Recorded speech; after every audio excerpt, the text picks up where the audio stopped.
right, fire exit at the back, and there's a washroom facilities right through the door when you come in. Entrance is on your right-hand side.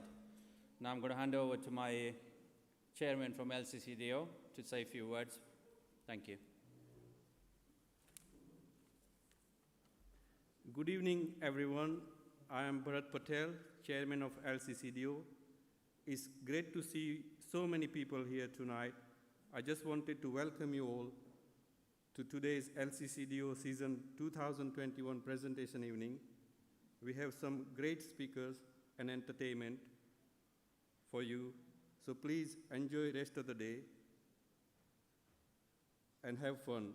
I'll now pass it on to Vice Chairman of LCCDO, Pratap Odedra, who will elaborate more on LCCDO. Thank you, Bidi.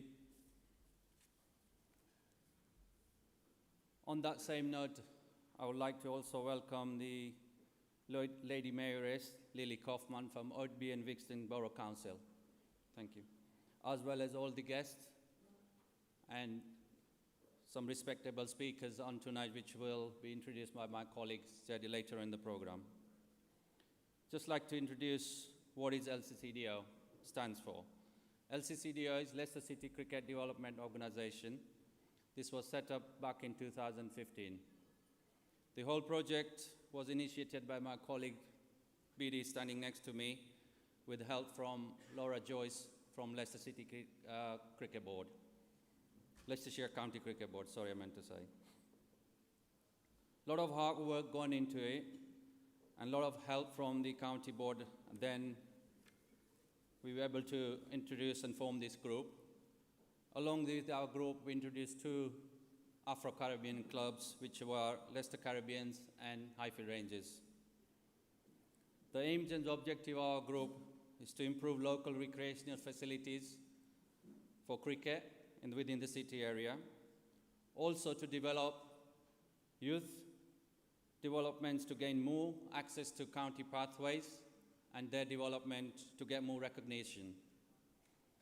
And to do this, we are here today to make a successful and establishment of this group by reaching out to the local community for your support and the businesses to make this even more successful in coming years. I will now begin with the whole aim of this project. This evening was to LCCDO COP presentation. I'll now begin with calling Mr. John Holder to the honors for the presentation of COP to the winners. And the same note, I would like to call the Highfield Rangers, who were the winners on the night, to come and collect their cup.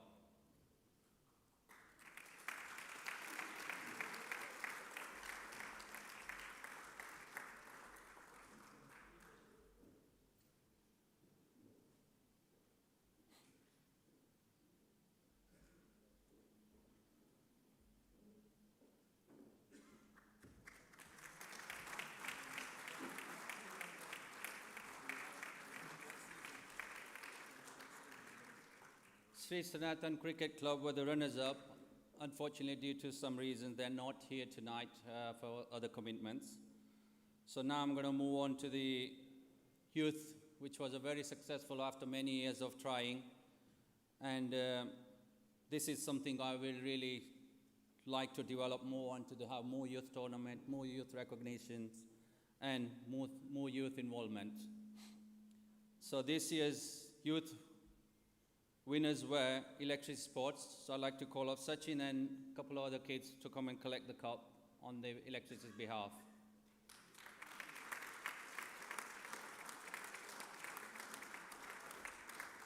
For that, I'd like to call up if Chris Lewis is here tonight. Thank you.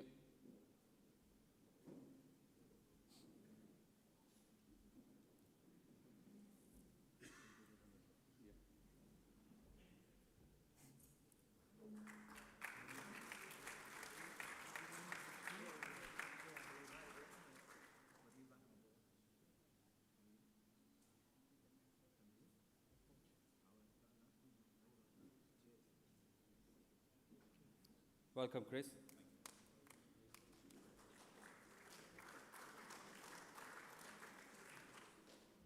Now I'd like to call upon runners-up, Crown Hill, to do the honors for runners-up by Chris Lewis on my right. Thank you.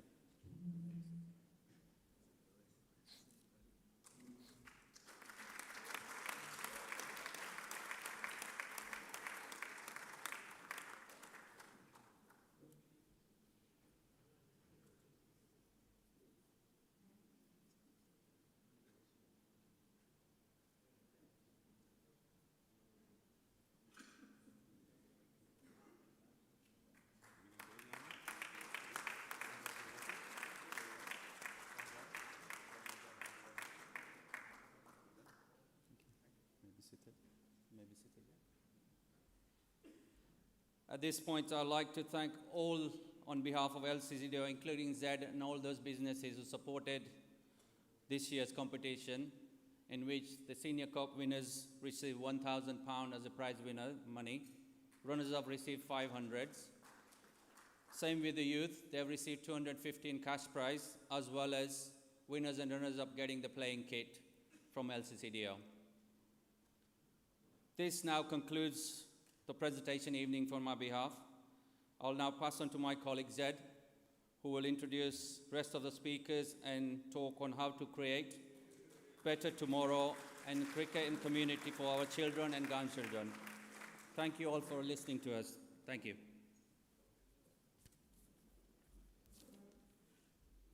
Good evening, everybody. There are so many languages, 40, 50 diversities. I could not say Assalamu alaikum, Kem Cho, how are you, and 37 more to go. I could only manage 3.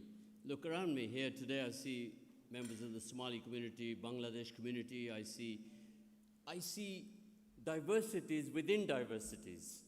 Work that one out, right? So that is like you may have what's called Muslim community, and amongst that there is many diversities, many different Muslims, and same with the Indian community and so forth. So tonight, I'd like to welcome all of you, especially Lord Mayor, Lily Kaufman. Thank you for coming today. It's much appreciated. I hope that by the end of the night you will see the vision and share that vision with us.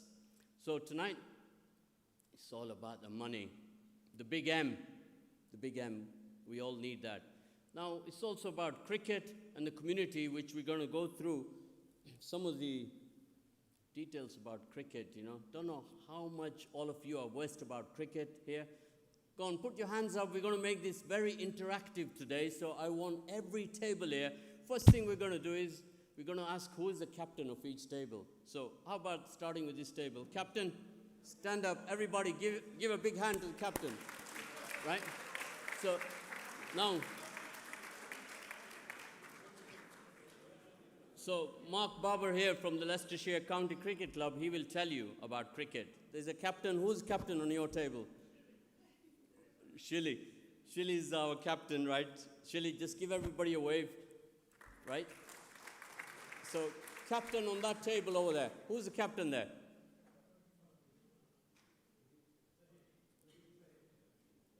Okay. So that's good. So, captain on your table there. So, which country is that table? Pakistan? Yeah. Okay. Now, which local team is that? County team? Lancashire. Lancashire. Right, let's go along there. Who's the captain on that table? You are. If you can stand up, please. You have no excuse not to stand up over there. You must say which team you are, which country you are, and which county you are with.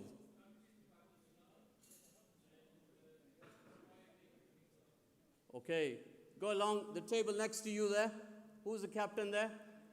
Wow, that is what I like to see now. That is a young captain, right? That is, how old are you? 15. Now, everybody, take a picture of that young kid. That is the 15-year-old that I'm going to invest money in. Why? Because he's going to be an asset for tomorrow, right? So, anybody here, put your hand up if you're between 15 and 20.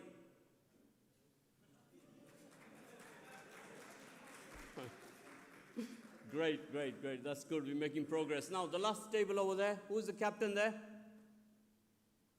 Captain on that table? Country, county, local team. Okay, great.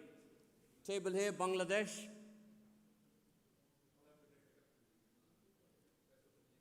Leicester, the team is coming. You're the captain, yeah?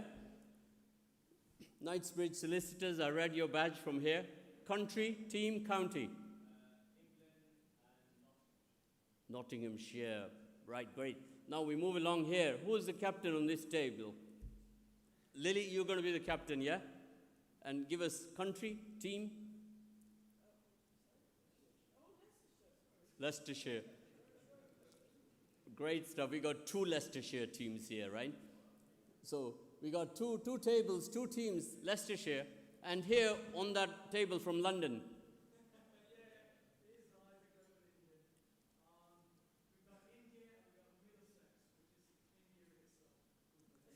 Great stuff. Great stuff. And the table at the back there, the Highfield Rangers. I see I can read the country there, West Indies. Local team? Highfield Rangers. And local team is Highfield Rangers. And the county, which county are you with? Surrey. That's great. And the table at the back there, the team's 50 table? England. Which local team, county team you're with? That is your team, but local county team. Leicestershire, 3 tables for Leicestershire. Now we go back to that table there. Come on, make it snappy now. I've got a little few minutes only. Another young captain. Yes, what's your team? Okay, we got another Highfield Rangers table there. Yes? Another Highfield Rangers table. That's also with the West Indies. And we got a table here, your table there, Sri Lanka. Go on then, let's do a little test on you. What was the name of the player who took a hat-trick today with Sri Lanka? What was his name? Wow, nearly took 4 wickets today in the T20. I don't know if you watched that match, right? Now we have here country, team and county. England. And you see, team, no name? Warwickshire. Okay, but your table, your local team is Heaven? Heaven Help Us Cricket Club. Heaven needs to help all of us, my brother. Who's the captain on that table? Chris Lewis, I must ask you to stand up, please. Right? Thank you. Thank you, right. And finally here, we've already done this table, yes, so now we can get on with it, right, guys? So we're going to talk a little bit about cricket, right? Home of cricket. Where is the home of cricket? Anyone tell me? In England? Yes, we've got to make this interactive. Put your hand up if you know the answer, right? Home of cricket. Come on, guys. Make it easy. Don't make it so difficult here, right?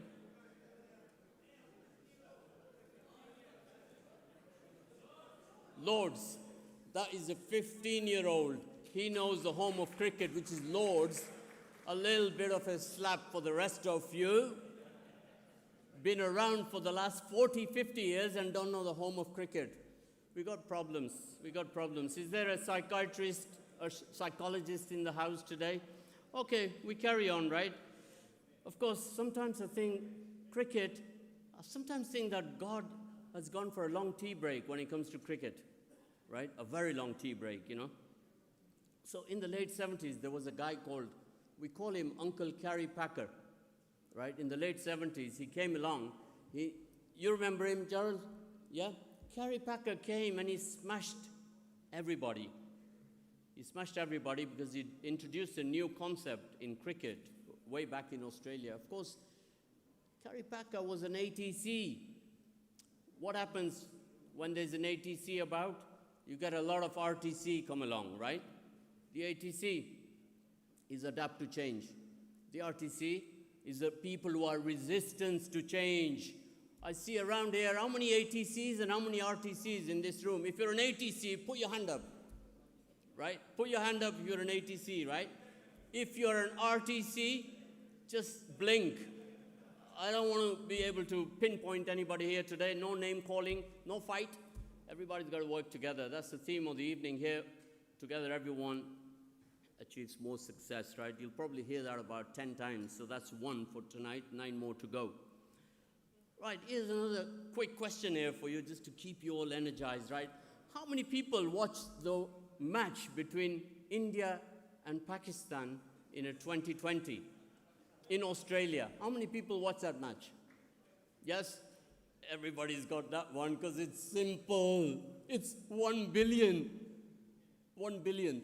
That is a feat in itself because no sport has enjoyed 1 billion people to watch in one match.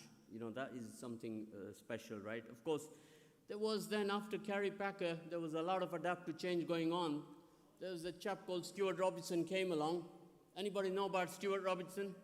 No? Mark, you must know, surely. Don't let me down, please. Yes? You know about Stuart Robinson? Yeah, well, he came along and he introduced a new concept, right? Of course, nobody knows this, but he picked this concept up from street cricket in the streets of Karachi in Pakistan, right, where they call it tape ball cricket, right? Lily, gonna have to sit with you and tell you what's tape ball cricket, and Shilly knows about tape ball cricket.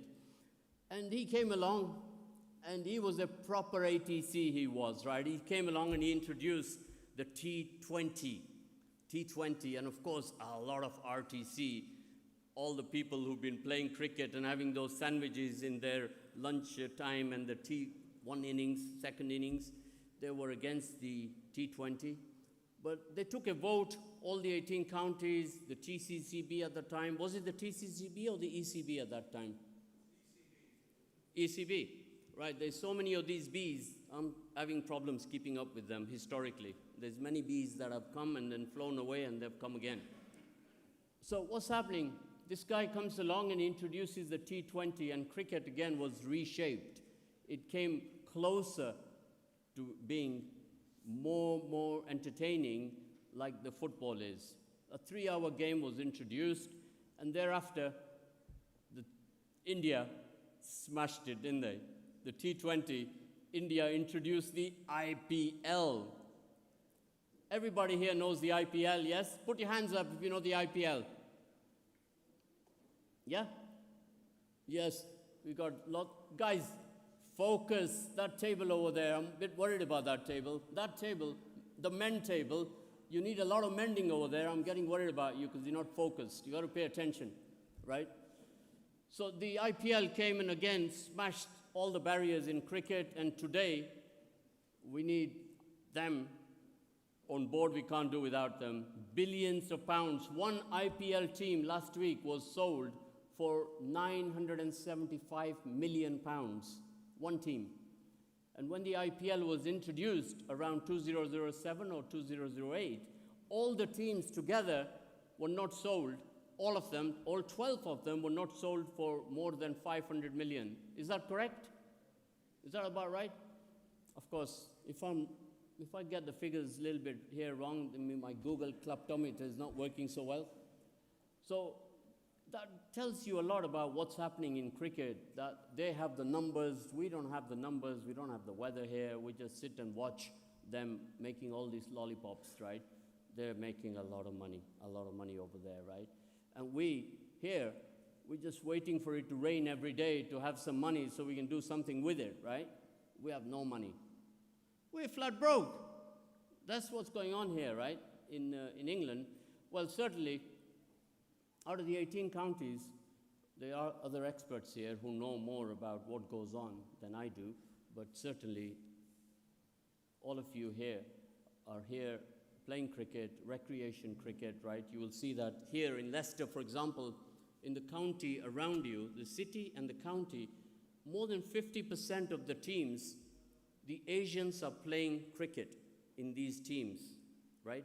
More than 50%. I don't know the exact figure, whether it's 50 or 55, right? But today we'll say more than 50%. Now, because there are no players in these county teams, for that reason, the players who are playing are from the Asian community primarily. And that is a problem, that the numbers are dropping and these players are playing. But tonight, this evening is all about lack of facilities, lack of grounds, and we're all waiting for it to rain. Let's hope that Heaven Help Us Cricket Club can say a good prayer for all of us today, and we can make it happen. But I see some light at the end of the tunnel, guys.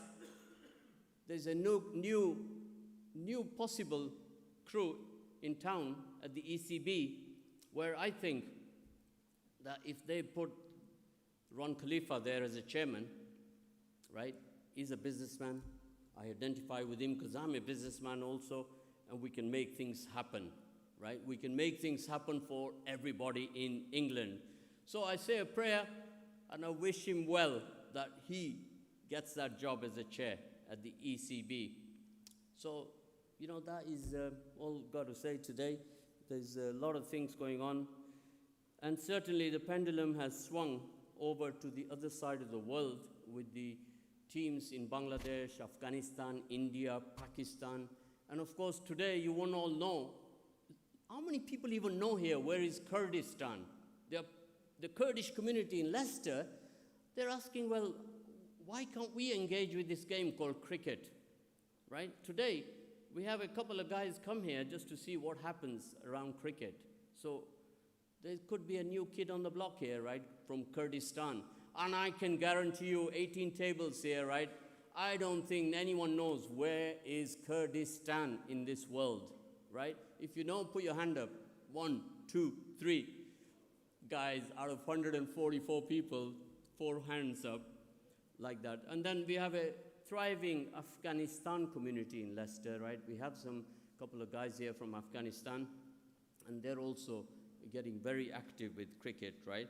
So I think going ahead, there will be a lot of changes, right?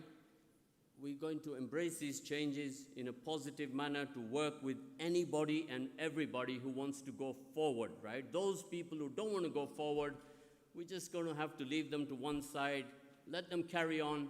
And I want everyone to know the disparity in the whole country. When I took this research on 3 years ago, I realized going up and down the country that the problems are the same in every city in England, right? There is absolutely no grounds for the people who play cricket the most, the Asian community, right? In this city, there are 2 grounds in the inner city with the West Indian community. One is called the Highfield Rangers, one is called the Caribbean.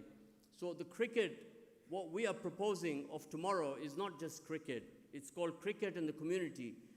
Back in Nairobi, Kenya, the British, when they introduced the game of cricket there, they built a ground and they created all amenities around it.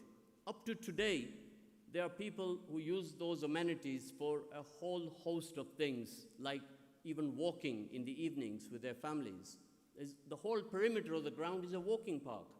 So what we are looking to do now is we're saying it's not just about cricket. It's about engaging all these 40 diversities of communities to come on board, right? And that is where we want to go. We want to all work together. This country had a problem with dealing with 3 diversities. When 1972, when we came here, when the Conservative government told us not to come to Leicester, we don't want you, right? Where are we now? How many years have passed us by? We haven't seen any Conservative government in the city of Leicester, right? Can you all imagine that if they would have said, yes, come, we'll welcome you and we'll help you, we'll facilitate you. We, the business community in this city, facilitated ourselves. We worked hard. We made money. Now, a lot of these businesses, that is just a little crop. That's a little crop there only. Most of you will be wondering, who are those businesses? But there is up to 100 businesses that are on board today in the city of Leicester. If we can make it happen here, then other cities will follow our good example. Leicester, Leicestershire, all these businesses, they've made money, and they're happy to put some of that money back into our sporting facilities. Cricket, football, boxing, all of these, they need the same kind of support and help. So all the business community, all of you here who have a business, think about your children tomorrow, think about your grandchildren. Otherwise, another 50 years, sit here and moan and complain, waiting for ECB, TCB, or any other B out there, right, to come and help you, support you, give you money, right? I'm telling you now, the money that you will invest yourself, you'll see some fruit out of it. The money that's given to you, you'll squander it, right? Now, Rishi Sunak, he said something very powerful this week. Does anyone know? Remember what he said? Inventiveness, I'm going to reward. Yes? Well, I'm going to tell you all now that we don't need to wait for him to reward us. I don't know what kind of inventiveness he's talking about, because when I saw his budget, he says he's going to reduce the price of alcohol and keep all those Asian doctors in the hospitals busy on Thursday, Friday, Saturday, Sunday. I don't know. Rishi, we need to chat, me and you. We need to talk to each other and find out what kind of inventiveness you're talking about, Rishi, right? So, you know, there's Rishi Sunak, there are so many people that need to now listen to us. Let's all make a difference together, right? Don't wait for anybody. We don't have to wait for it to rain from the skies. We need to create a difference ourselves, every one of us, all these different communities, the West Indies, the Bangladesh, the Sri Lankan, the Afghanistan, all these communities. If you don't come together and you have a passion to make a difference, your children are going to be crying. They're going to say, Dad, why didn't you do anything? It's like there was an election in Batley, and there was a parent, he said, son, we always vote Labour. And the son says, Dad, you've been voting Labour for 35 years, how comes? And he says, Dad, we get job always with Labour. He says, but Dad, for 35 years, I haven't seen you have a job at all. So, you know, the way we think, the way we act, it's got to change. It's 2021. Outside there, you saw the future. That's called the digital eye. Everything is digitizing faster than we can believe. Look at the stumps today, ultra edge. When we're playing cricket, we've seen technology in cricket, haven't we, Mark? And we're going to continue to see technology across the board, right? Even our politicians, everything is going to go different. In 5 years, guys, if you're not ready to embrace change, I feel sorry for all of you, right? Of course, all of us over 60, 50 will live. But all these young people who are here today got to embrace change. Right, guys, it's called tea break now. We're going back to the pavilion to have some sandwiches and have a cup of tea. And we're going to also, before we go, have a look at that. What do you all see there? These are the collaborations that we have started with already. And they're going into Uganda, my birth country. We're working with the Ugandan cricket board there, making some fantastic progress there. And I hope my brother Chris Lewis will join me there to do some coaching. Chris, get ready for that. And we've got collaboration with the Kenyan cricket board. They're a little bit more advanced than Uganda, but this is where we need to be. We need to create collaborations. And Gary Kirsten, you'll all remember him. Anyone tell me which team he played for? I'll pick on this table because come on, Alston. Gary Kirsten, South African player. Yeah? No? He's South African, but he played for which county in Leicester? Mark, help him out, please. Help him out, Mark. Somebody, please, help him out. Which county he played for? Oh, I don't know, man. Tonight's going to be a tough night. It's going to be, I don't have a clue tonight. I don't have a clue tonight. There's a song, I don't have a clue tonight. That's what's going to happen. But Gary Kirsten doing fantastic work in the communities, in the poor communities in South Africa, and we need to engage with people across the globe. So the Z way is do something local, take it national, and then take it global. Are you all with me, or are you without me, Gerald? Right? So, now, my respected brother there, John Holder, yeah? If you'd like to step up, and we're going to listen to some of John's wonderful stories. Thank you.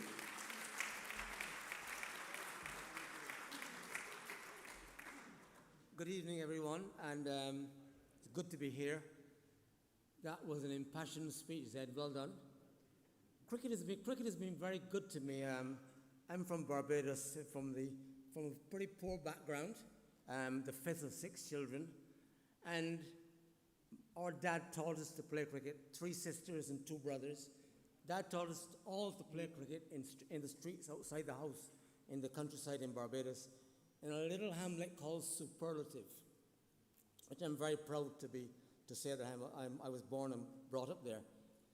And I just developed a love for cricket, a passion for cricket from early days, to the extent that I played at every opportunity with my 2 brothers. The village where we live, a little hamlet called Superlative, probably had a couple of dozen houses only. But at every opportunity, my 2 brothers and I and my cousins nearby, we played the game. And I just developed a real passion for the game.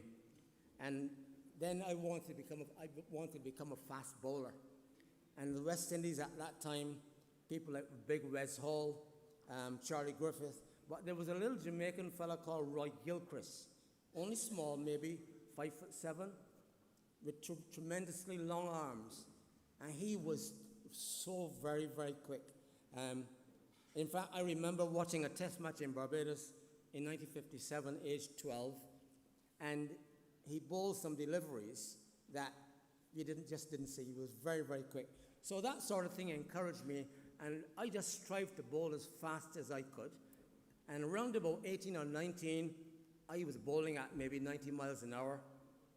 I didn't do well in school. I had too much fun in school playing cricket and doing athletics. So I left school with just a couple of O-levels, and then came to England in 1964 to work for London Transport. And because of my fast bowling, I was encouraged. I was invited to play for the BBC, which I did. And a former West Indian leg spinner, a fellow called Bertie Clark, said to me, he was playing with me, and he said to me, "You're wasting your talent playing club cricket." He recommended me to Hampshire. I had 7 years of Hampshire, which were probably some of the happiest days of my cricketing career, because my teammates in those 7 years, we've remained really good friends. And it was sad to hear of the problems that Azim Rafiq has had at Yorkshire, because I didn't have that at Hampshire. I had 7 very, very happy years.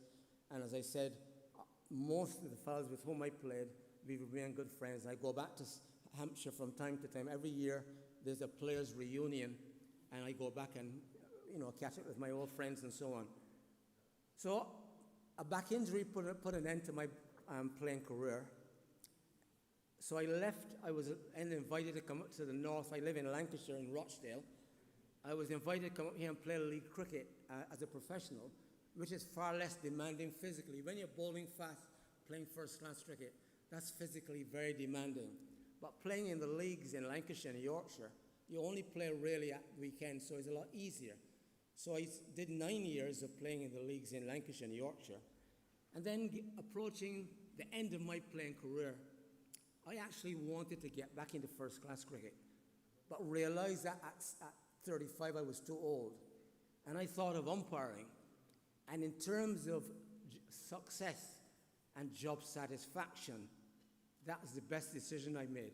Because I loved the game, I loved being out there in the middle. And believe me, the bowler's end umpire in any cricket match has got the best seat in the house, because at the highest level, cricket is a battle of wits between 2 batsmen and a bowler who's got 10 fielders. And when the bowler sets a field, he's setting traps, A, to stop the batsman from scoring, and B, to get him out. And the best place from which to watch that is at the bowler's end umpire spot. You had the best seat in the house, because you're watching a battle at the highest level. As I say, cricket is a battle of wits. So you're watching the best players. You're watching Glenn McGrath, Wasim Akram, or whatever, playing against Sachin Tendulkar, and you're watching all the little subtleties that the bowler has got to try and adopt, bring into his game to try to get Tendulkar out. And Tendulkar's got to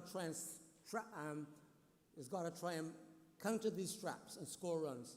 So the bowler's end umpire, you've got the best seat in the house. And really and truly, I enjoyed the job so much that I said to people, I get paid as an umpire to watch the best players in the world.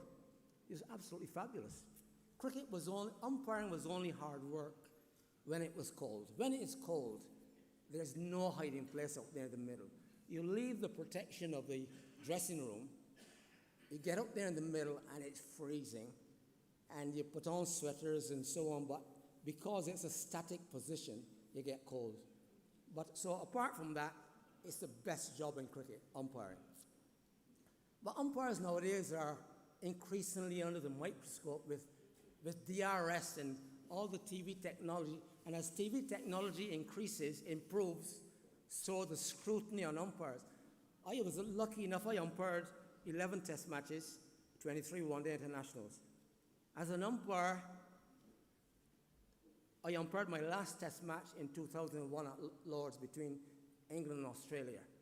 I am in the one position, and there are 28 cameras around the ground. So and the commentators have got access to slow motion, super slow motion. They can slow it down to the nth degree. They've got all the different angles. I'm in one position at the bowler's end, having to make a judgment. I had a massive stroke of luck in that test match, England-Australia. Australia's first innings. And before I go on to that, if any umpire tells you that whenever there's an appeal, he knows exactly what happened, he's telling massive lies. Because there are times out there when there's an appeal, you haven't got a clue what has happened. And I had one of those moments. Australia batting in their first innings. I was standing at the pavilion inn at Lord's. And after lunch, Darren Gough had bowled a spell at my end. And they took him off and brought on Andy Caddick. No, Andy Caddick, Goughy is my height, 5'11". Caddick is 6'7". And he made the ball bounce awkwardly. And he bowled the ball almost immediately to Michael Slater, which he played forward defensively to. It bounced and went through to Alex Stewart behind the wicket, who caught it and threw it in the air triumphantly. And to my astonishment and delight, Slater put the bat under his arms and walked off the field. Now, it was said that Australians traditionally only walk when the car breaks down. But he walked, and quite honestly, if he had stood his ground, I would have had to have given him not up, because from where I was, there was no deflection, there was no noise. And he walked off the field, and at the end of the over, as I walked to square leg, I looked up to the heavens and said, "Thank you, God," because I would have been criticized royally for having got it wrong. So there are times out there when the ball goes through and there's an appeal and you haven't got a clue what it's hit, if it's hit anything. As I said, but you just have, but an important part of umpiring is looking confident. Even when there are a million butterflies in your stomach, you must never ever look uncertain or lacking in confidence. And in that same test match, I had an incident. In England's second innings, I've gone from the pavilion end to the nursery end. Australia bowling, England's second innings. England have been set a target, and they're struggling. And Shane Warne, the wizard, comes on to bowl at my end. Mark Butcher, left-hander. Now, Lord's Cricket Ground, there's a massive slope from standing on the field. This is the pitch. There's a massive slope from top to bottom. I think it's a 10-foot difference. So the leg spinner, which Shane Warne is, with a slight slope with the pitch, he comes on to bowl at my end naturally. Mark Butcher, the left-handed opener. Warne bowled the delivery that pitched about a foot or 18 inches outside the line of the off stump. And it turned square back down the hill, and Butcher shuffled forward and smacked him on the pad, and all 11 Australians went up. A big appeal for LBW. Now, when there's an appeal, you never ever immediately say, you never make a decision. You pause, you replay what you've just seen, and then you either say not out or you put your finger up. And I said not out. And Warne who could be very, very tough, he turned and looked at me as if I'd stolen his birthright. Now, behind me, at the nursery end, is a giant replaced big television screen, big replaced screen. And all 11 Australians, the 2 batsmen at the wicket, and my colleague Steve Buckner at square leg, they turned to look at the screen. So I'm standing there and I've got a million butterflies in my stomach. But I said to myself, if I turn to look at that screen, it shows weakness and indecision. So I just stood there, totally poker face, and they looked at the replay, and then the players got back into position. Now I've got a million butterflies in my stomach because of this replay. And Shane Warne gets the ball. As he walks past me to bowl the next delivery, he said, "Good decision, John." Honestly. So there are times out there when you're under pressure, and you must never, even when there's that indecision, uncertainty, it must never be on your face. Always, always, when there's an appeal, poker face, you make your decision, and that's it. But you never show weakness or uncertainty. But I enjoyed it, and I've seen some really fascinating sights out there. People ask me constantly, who's the best batsman I've ever seen? It's impossible to say who's the best batsman. I've been lucky enough to have umpired some of the greatest batsmen during my 27 years of umpiring that were around then, and some great bowlers. But it's impossible to say who is the best. But there were some very, very great cricketers. I've also seen some exciting cricket. Now, fast bowlers, when somebody who is genuinely quick bowls, there's always that element of injury. So somebody quick comes on, the heart starts, the old pulse starts to race a little bit because some batsmen can get badly hurt. And I've seen a couple of confrontations on a cricket field that were outstanding. In the year 2000, I umpired a county match at Lord's again between Middlesex and Warwickshire. And the Middlesex overseas player was a little Australian opening batsman, Justin Langer, who is not much more than about 5'6", but he is a fighter. He's a martial arts expert, and he's a fighter. He's really aggressive. And in the Warwickshire camp, opening the bowling at my end, is the big South African Alan Donald. Quick, really quick and hostile. So first ball from Donald to Langer, he smashed it back between me and mid-off. He smashed it. The body language was, this is a battle. And he hit Donald past me like a bullet. And then the vision, the aggression is there in his eyes. And Donald couldn't believe it.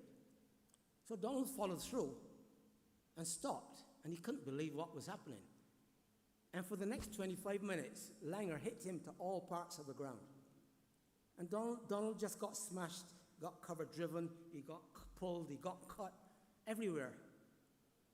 And as he followed through, Donald, after a while, he followed through, and he would go towards Langer, but he would go so far and tower over Langer because he's a foot taller. And so Langer's looking up at him. He didn't give an inch.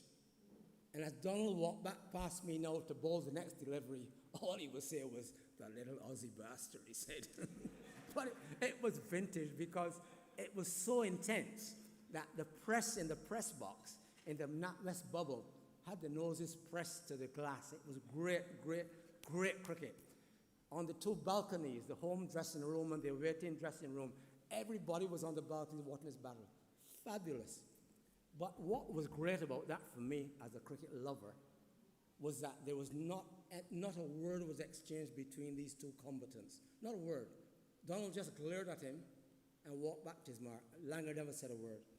Eventually, they took Donald off and brought on a fellow called Dougie Brown, who was a gentle medium pacer.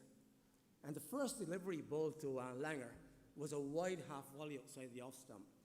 And in trying to hit it square on the offside, he dragged it onto his wicket, so he's bowled. Now Langer, now having been bowled, he's standing at the net, has got to walk past Donald, who's fielding in the covers. And Donald said, well played, well played. That's greatness. I mean, there was, now the way how the game is played nowadays, there would have been so many verbals between batsman and bowler. It's not. And that's one of the sad things about cricket. The emphasis is on so much on winning that players can't compliment one another. A lot of players will rather abuse an opponent rather than say well played. And that's a sad aspect of cricket. But the other big confrontation I saw, which was really aggressive on the cricket field, was coming to the end of my umpiring career in 2009. I umpired a game at Old Trafford between Lancashire and Somerset. And Langer now has gone to Somerset. So Flintoff bowled a spell from my end that was frightening intensity. It was frightening. It was so quick and hostile. And it was to Langer and Trescothick. And the first ball he bowled to Langer just passed behind his right ear. Langer's a left-hander. And the next ball hit him on his shoulder. No, he hit him in his chest. And then a couple of balls later, he hit him, a short delivery, hit him on the funny bone. Well, you know what happens when you get hit on the funny bone. And Langer's in agony. And he staggered to square leg and collapsed on the ground. And Flintoff went over to console him. And he said, and Langer, angry and aggressive, F off, he said, I don't want you. But it was really, really fantastic cricket because it was so aggressive, the bowling was so aggressive. But again, no words were spoken, none whatsoever. And eventually, they took Flintoff off. And Langer and Trescothick said to me, that's what Test cricket is all about. That sort of intensity, that's Test cricket. That's cricket at the highest level. And I've been lucky. I got paid to watch that. I got paid to witness that. It was absolutely fascinating for me. I loved it. So my 27 years of umpiring, it was better than work. For me, umpiring was better than working because I got paid to watch the best players in the world. So it was never hard work. But umpiring nowadays is so much under the scrutiny with DRS, you've got hotspot, you've got snakeometer, you've got ball tracking, you've got 1 million cameras, you've got 1 million replays, and believe me, as an umpire, you set a standard, you want to get every decision right. You do, but it's humanly impossible. I mean, that's the reason why that's catch with Slater with me at Lord's. I wanted to get the decision right, but it's humanly impossible. So umpires increasingly are under the microscope, but the only good thing, well, not the only good thing, because if I was 25 years old again, I would do it all over again. I loved it.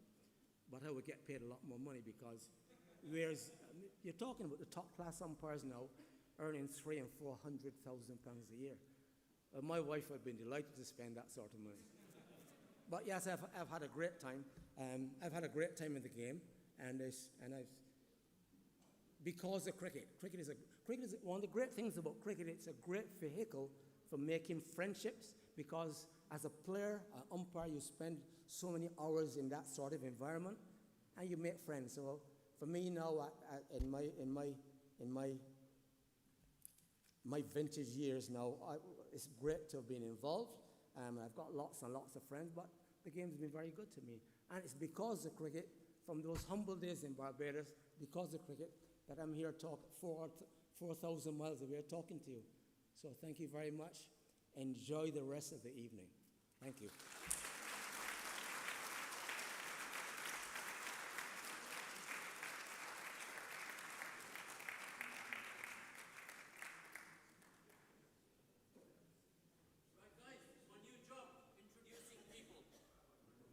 I hope I get better paid for this one than the last one. We're going to have a look at a small, short video now. So some of you, I can see the average age here is 40 plus. So this video you'll all identify with. So, and also the speakers to follow, my good friend Tom Brown, Chris Lewis, and also Duncan. And I'm told by our LCCDO hierarchy that there's a surprise guest going to come here today. He said he's on his way, but he's going to tell us a few stories when he comes. So let's do it, guys.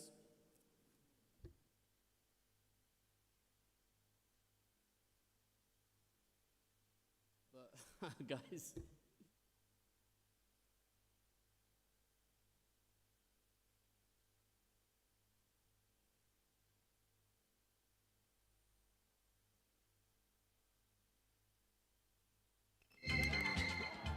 that an edge? I think it is. Andrew Strauss doesn't even wait for the decision. And he was waiting for that. He was waiting to sit back and send it out of the ground.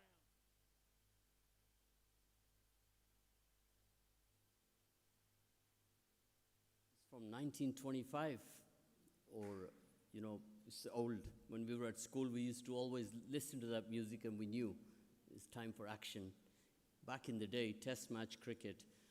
Right now, next speaker here is very interesting. Of course, it is very interesting because he couldn't make it here today, but he said, no, Zed, I've got to get some words in today. He's laid up at home with a flu, and his name is Duncan Stone. Anybody here heard about Duncan Stone?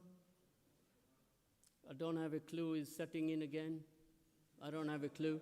Come on, guys. Somebody's got to know Duncan Stone. Can we get him on? Technology. My digital friend outside there.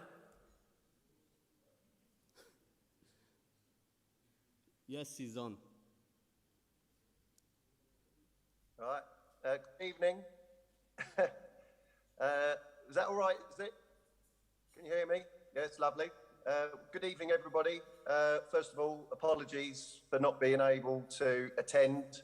I've been sick as a dog all week. In fact, this is the first time I've been dressed for about 4 days, so thanks for that. I'll not keep you too long from your food, because I know Zed puts on a nice spread. But he's kindly invited me to talk to you about my new social history of English cricket.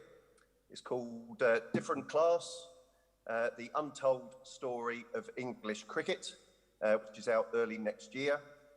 So don't be shy.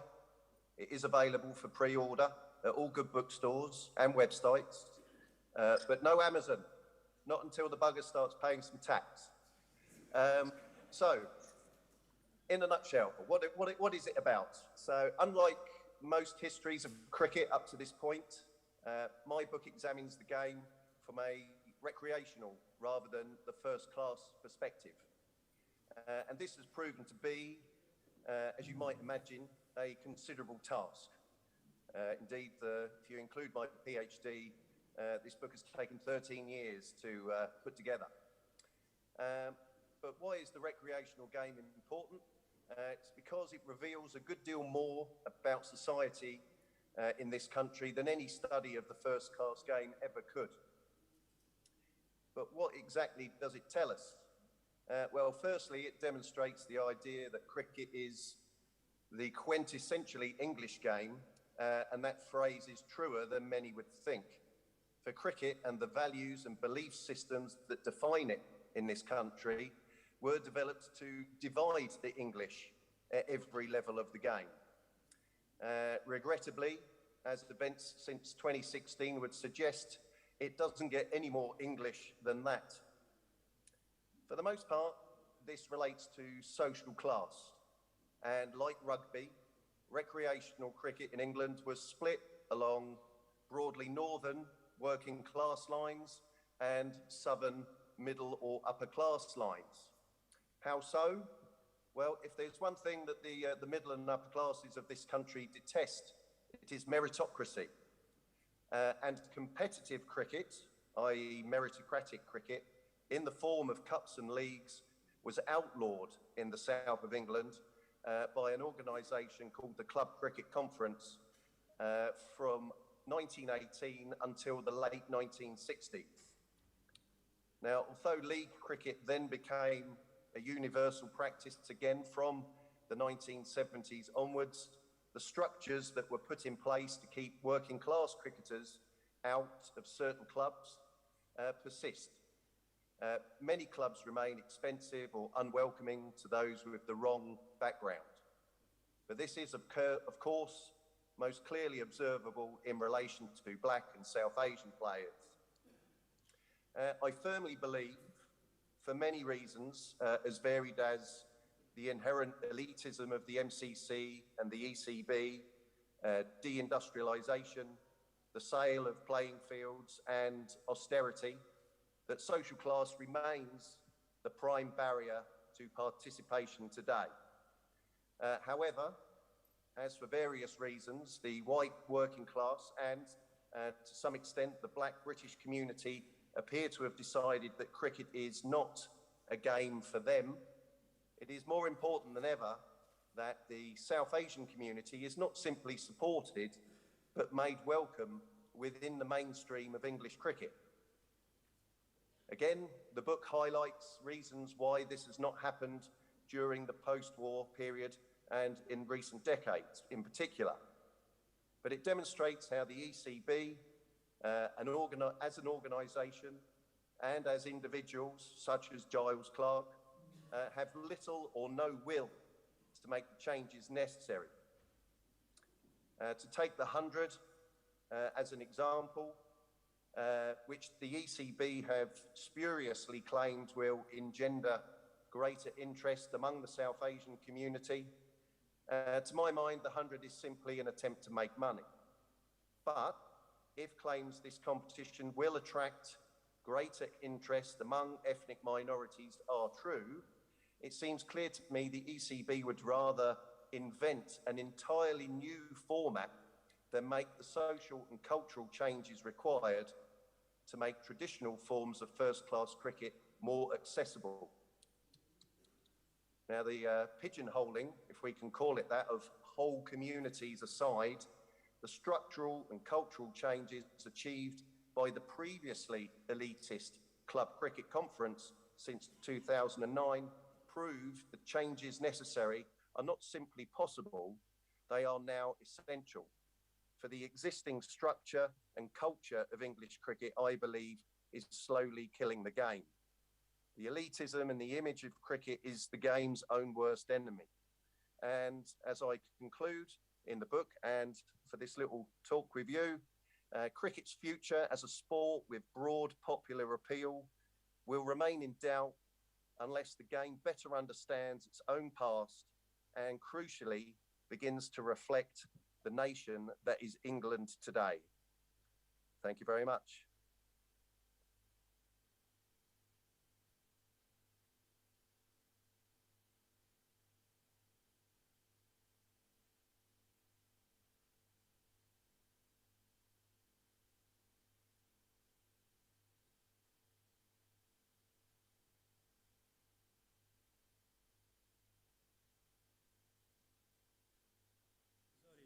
In absence of Zed, he's disappeared somewhere. Can I invite Chris Lewis to the podium, please? Chris?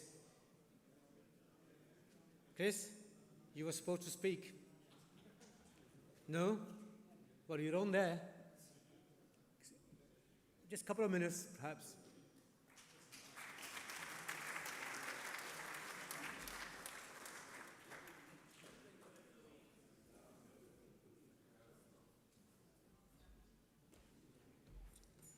Hi, good evening, ladies and gentlemen. Thank you for all turning out. As you can tell, I'm a little bit surprised to be up here.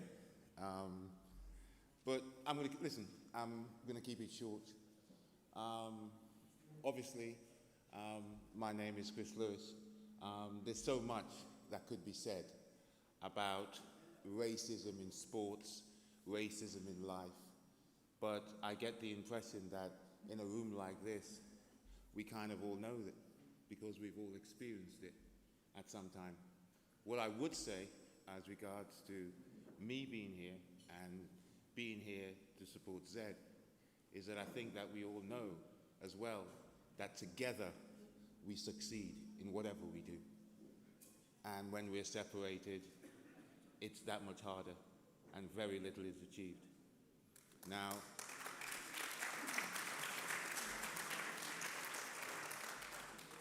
certainly, in my cricketing journey, cricket has been that vehicle that supported the rest of my life. It's paid my wages, it's taken me to new places, it's given me friends. So, in a sense, I'm here because of cricket. I've survived because of cricket. I've enjoyed my life, I've enjoyed my experience because of cricket. And certainly that would be something I would like to share with any and everybody going ahead. So, in a short speech here, that was really what I would like to share with everybody in the evening. Thank you very much.